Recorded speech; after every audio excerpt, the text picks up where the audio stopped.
आज की हमारी चर्चा एक ऐसे सवाल से जुड़ी है जो हम सब कभी ना कभी खुद से पूछते हैं, खासकर रात को बिस्तर पर लेटते हुए। सोने से ठीक पहले हमारे मन में जो विचार, जो चिंताएं या जो प्रार्थना चलती है, क्या उसका सच में कोई असर होता है या ये बस दिन भर की थकान उतारने का एक तरीका है? हम्म बहुत ही दिलचस्प सवाल है ये। हमारे पास जो स्रोत हैं वो इसी साधारण से दिखने वाले पल की गहराई में उतरते हैं। वो बताते हैं कि यह सिर्फ एक रस्म नहीं, बल्कि हमारे मन के सबसे शक्तिशाली हिस्से यानी हमारे अवचेतन मन से जुड़ने का एक दरवाजा है। बिल्कुल, ये स्रोत बताते हैं कि कैसे नींद की अवस्था हमारे चेतन और अवचेतन मन के बीच एक एक पुल का काम करती है। और आज हम इसी पुल को समझने की कोशिश करेंगे। हाँ, हमारा मकसद ये जानना है कि वैज्ञानिक और मनोवैज्ञानिक नजरिए से सोने से पहले के वो चंद मिनट हमारे अवचेतन मन को कैसे प्रभावित करते हैं, और इसका असर सिर्फ अगली सुबह तक नहीं, बल्कि हमारी आदतों, हमारे व्यवहार और शायद हमारे पूरे जीवन पर कैसे पड़ सकता है। चलिए इस दिलचस्प प्रक्रिया की परतें खोलते हैं। तो सबसे पहले ये समझना जरूरी है कि हमारा मन कोई एक चीज नहीं है ना? स्रोत यहाँ चेतन और अवचेतन मन यानी कॉन्शियस और सबकॉन्शियस माइंड की बात करते हैं। ये सुनने में थोड़ा भारी लगता है, इसे आसान भाषा में कैसे समझें? बिल्कुल, इसे ऐसे समझिए कि हमारा मन एक आइसबर्ग यानी हिमशैल की तरह है। पानी के ऊपर जो छोटा सा हिस्सा दिखता है वो हमारा चेतन मन है। अच्छा। इसी से हम दिन भर काम करते हैं, तर्क करते हैं, सोचते हैं, विश्लेषण करते हैं, फैसले लेते हैं। ये बहुत जरूरी है, लेकिन ये मन का सिर्फ कह सकते हैं 10% हिस्सा है। और जो 90% हिस्सा पानी के नीचे छिपा है वो हमारा अवचेतन मन है। एकदम सही। वो विशाल अदृश्य हिस्सा हमारा अवचेतन मन है। हमारी आदतें, हमारी गहरी मान्यताएं, बचपन के अनुभव, हमारे डर, हमारी इच्छाएं, सब कुछ वहीं जमा है। हम सोचते हैं कि हम अपने फैसले सोच समझ कर ले रहे हैं, लेकिन हमारे 90% से ज्यादा फैसले और व्यवहार इसी छिपे हुए हिस्से से नियंत्रित होते हैं। एक तरह से हमारे जीवन का ऑटो पायलट सिस्टम है। वाह, ऑटो पायलट सिस्टम। और यहीं पर नींद का रोल आता है। स्रोत बताते हैं कि जब हम जागे होते हैं तो हमारा चेतन मन एक चौकीदार की तरह होता है। दिमाग बीटा वेव्स की स्थिति में होता है, मतलब पूरी तरह अलर्ट। कोई भी नया विचार आता है तो ये चौकीदार उसे तुरंत रोकता है, उस पर सवाल करता है, तर्क करता है। हाँ, और ये चौकीदार बहुत जिद्दी होता है। ये आसानी से कुछ भी अंदर नहीं आने देता।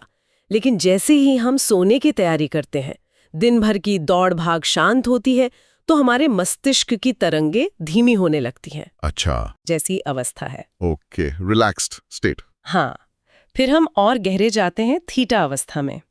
ये नींद और जागने के बीच की एक जादुई स्थिति है जिसे हाइप्नेगॉजिक स्टेट कहते हैं। जादुई क्यों? क्योंकि इस अवस्था में वो जिद्दी चौकीदार यानी हमारा चेतन मन वो ऊँघने लगता है।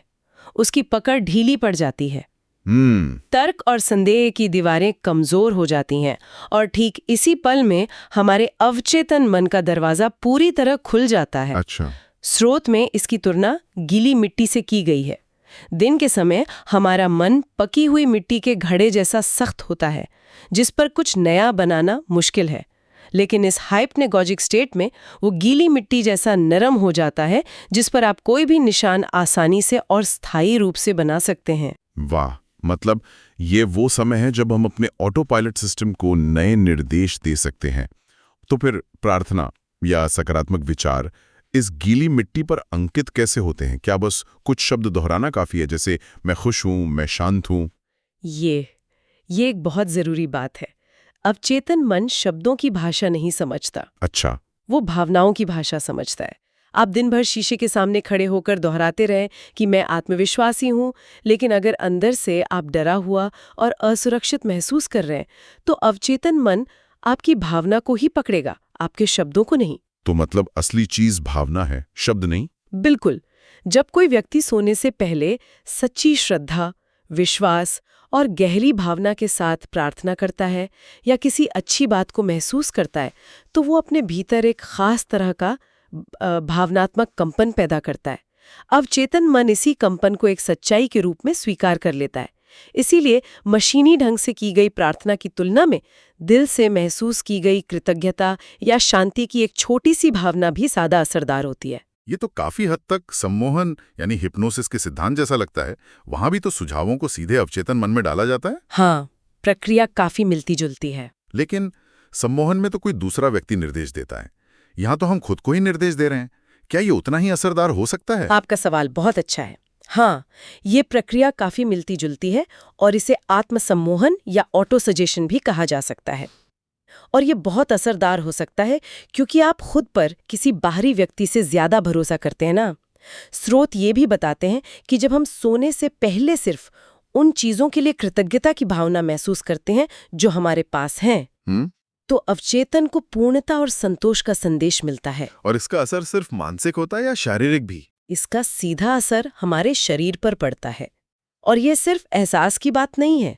स्रोत बताते हैं कि जब हम कृतज्ञता या शांति महसूस करते हैं तो हमारा नर्वस सिस्टम फाइट या फ्लाइट मोड से निकलकर रेस्ट एंड डाइजेस्ट मोड में चला जाता है। अच्छा। तनाव का हार्मोन, जिसे कॉर्टिसोल कहते हैं, उसका स्तर गिरता है।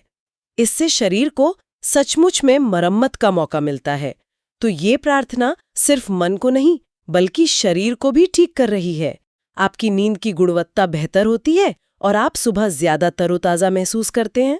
ये एक रात के लिए तो बहुत शक्तिशाली लगता है, लेकिन मेरे मन में सवाल आ रहा है कि क्या इसका असर जुड़ता जाता है? मतलब अगर कोई से अपनी आदत बना ले तो क्या हम सालों बाद एक बिल्कुल अलग इंसान की बात कर रहे होंगे? निश्चित रूप से इसका प्रभाव बहुत गहरा और बहुआयामी होता है। ये एक तरह से आपके अवचेतन की रीप्रोग्रामिंग है, जैसे आप किसी कंप्यूटर के पुराने सॉफ्टवेयर को अपडेट कर रहे हो। रीप्रोग्रामिंग? हाँ, इसके कई स्तर हैं। पहला, ये हमारे नकारात्मक आत्मसंवाद को बदलता है। नकारात्मक आत्मसंवाद यानी वो बातें जो हम दिन भर मनी मन खुद से करते रहते हैं। हाँ, जैसे मैं ये नहीं कर सकता, मेरी किस्मत ही खराब है, लोग मेरे बारे में क्या सोचेंगे। हम में से ज्यादातर लोग इस अंदरूनी आवाज के बारे में सचेत भी नहीं होते, लेकिन ये लगातार हमारे आत्मविश्वास को कम करती रहती है। सही बात है। सोने से पहले की गई एक सकारात्मक प्रार्थना या विचार इस नकारात्मक टेप को बंद करके एक सकारात्मक टेप चलाने जैसा है। रोज रोज ऐसा करने से धीरे धीरे आपकी अंदरूनी आवाज ही बदल जाती है। और आदतों पर इसका क्या असर होता है? क्योंकि जैसा आपने कहा, ज्यादातर आदतें तो अवचेतन के ऑटो पायलट पर ही चलती हैं। यही इसका दूसरा और सबसे शक्तिशाली प्रभाव दिखता है। मान लीजिए किसी को सुबह जल्दी उठने की आदत डालनी है, लेकिन हर सुबह उसका मन बहाने बनाता है।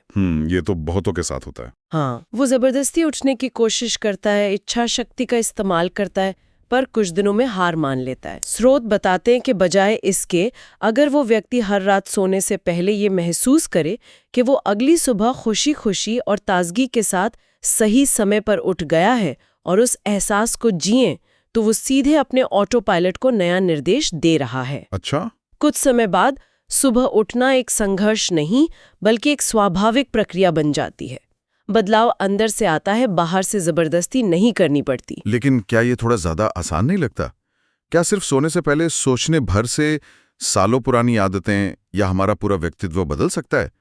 बहुत से लोग कहेंगे कि इसके लिए तो कड़ी मेहनत और अनुशासन चाहिए। आपका संदेह वाजिब है। ये कोई जादुई गोली नहीं है कि आज रात सोचा और कल सब बदल गया। इसमें समय और निरंतरता लगती है, लेकिन ये मेहनत के विचार को बदल देता है। पारंपरिक तरीका है इच्छा शक्ति से लड़ना, जो बहुत थकाने वाला होता है। सही है। यह तरीका लड़ाई का नहीं बल्कि समर्पण का है। आप अपने चेतन मन के संघर्ष को छोड़कर अवचेतन मन की शक्ति का उपयोग कर रहे हैं। और इसका तीसरा गहरा प्रभाव भावनात्मक उपचार के रूप में सामने आता है। हमारा अवचेतन पुराने भावनात्मक घावों, अपमान और आघातों को कसकर पकड़े रहता है। प्रार्थना के माध्यम से मिली सुरक्षा और शांति की भावना अवचेतन को इन पुरानी गांठों को धीरे धीरे खोलने और उन्हें छोड़ने में मदद करती है। वाह, ये तो सिर्फ अच्छा महसूस करने या सकारात्मक सोचने से कहीं ज्यादा गहरा है। स्रोत हमें चेतना और मृत्यु जैसे बड़े विषयों की ओर ले जा रहे हैं। ये थोड़ा भारी भी लगता है। हाँ, ये इसका सबसे सूक्ष्म और गहरा पहलू है। कई प्राचीन परंपराओं में नींद को मृत्यु का लघु रूप कहा गया है। हर रात जब हम सोते हैं तो हम एक तरह से नियंत्रण छोड़ देते हैं। हम नहीं जानते कि नींद में क्या होगा, हम बस भरोसा करते हैं कि हम सुबह उठेंगे। हर रात सोने से पहले प्रार्थना करना इसी नियंत्रण छोड़ने का एक सचेत अभ्यास बन जाता है। तो ये मृत्यु के भय को कम करने का एक तरीका है। एक तरह से हाँ, मृत्यु का जो सबसे बड़ा भय है वो नियंत्रण खोने का ही तो भय है। जब हम हर रात स्वेच्छा से शांति से नियंत्रण छोड़ने का अभ्यास करते हैं तो हम अनजाने में ही अपने सबसे गहरे डर का सामना कर रहे होते हैं। यह जीवन के प्रति एक गहरी कृतज्ञता पैदा करता है। हम हर सुबह को एक नए जन्म की तरह देखने लगते हैं। स्रोत में एक और दिलचस्प बात कही गई है, आंतरिक एकता की। इसका क्या मतलब है? हमारे अंदर ऐसा क्या है जो एक नहीं है? अक्सर हमारे जीवन में एक अजीब सा बिखराव होता है। हमारा मन कुछ और सोच रहा होता है, हमारा दिल कुछ और महसूस कर रहा होता है और हम कर कुछ और ही रहे होते हैं। हाँ, ये तो होता है। हम कहते हैं कि हमें स्वस्थ रहना है पर खाते जंक फूड हैं। हम कहते हैं कि हमें शांत रहना है पर छोटी छोटी बातों पर गुस्सा हो जाते हैं। यह एक अंदरूनी टूट या बिखराव की स्थिति है। और ये प्रक्रिया इस बिखराव को कैसे जोड़ती है? धीरे धीरे आपके विचार, आपकी भावनाएं और आपके कर्म एक ही दिशा में आने लगते हैं। अच्छा। आप अंदर से खंडित महसूस नहीं करते। स्रोत इसे एक आत्म सम्मेलन कहते हैं, जहां आपके व्यक्तित्व के सभी हिस्से, आपका तार्किक मन, आपका भावनात्मक मन, आपका शरीर एक साथ बैठकर एक समझौते पर पहुंचते हैं। यही एकता जीवन में स्थायी शांति और प्रामाणिकता का आधार बनती है। आप वो बन जाते हैं जो आप सच में अंदर से हैं। तो कुल मिलाकर ये चर्चा हमें ये बताती है कि सोने से पहले के कुछ मिनट केवल दिन का अंत नहीं है, वे एक तरह से अगले दिन का और आने वाले जीवन का बीज बोने का समय है।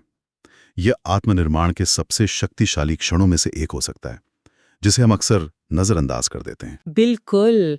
हम जिस भावना और विचार के साथ नींद में प्रवेश करते हैं, वो हमारे अवचेतन के लिए एक बीज की तरह होता है। अगर हम चिंता, गुस्से या डर के साथ सोते हैं, तो हम अनजाने में इन्हीं चीजों का बीज बो रहे होते हैं। अगर हम शांति, कृतज्ञता या विश्वास के साथ सोते हैं, तो हम एक अलग ही तरह का भविष्य बना रहे होते हैं। तो ये सिर्फ प्रार्थना करने वालों के लिए नहीं है, ये हर किसी पर लागू होता है, चाहे वो इस बारे में जानता हो या नहीं। एकदम। और यहीं पर ये चर्चा एक विचारणीय प्रश्न खड़ा करती है। स्रोत ये स्पष्ट करते हैं कि ये प्रक्रिया हर रात होती है, चाहे हम इसके प्रति सचेत हों या ना हों। हमारा अवचेतन मन हर रात सोने से पहले के अंतिम विचारों और भावनाओं को ब्लूप्रिंट की तरह ग्रहण करता ही है। तो सोचने वाली बात यह है कि अगर सोने से पहले का हमारा अंतिम विचार हमारे अवचेतन के लिए एक ब्लूप्रिंट है, तो हम में से ज्यादातर लोग अनजाने में हर रात अपने अवचेतन को कौन सा ब्लूप्रिंट दे रहे हैं? दिन भर की अधूरी लड़ाइयों का, सोशल मीडिया पर देखी गई किसी परेशान करने वाली खबर का, या भविष्य की चिंताओं का?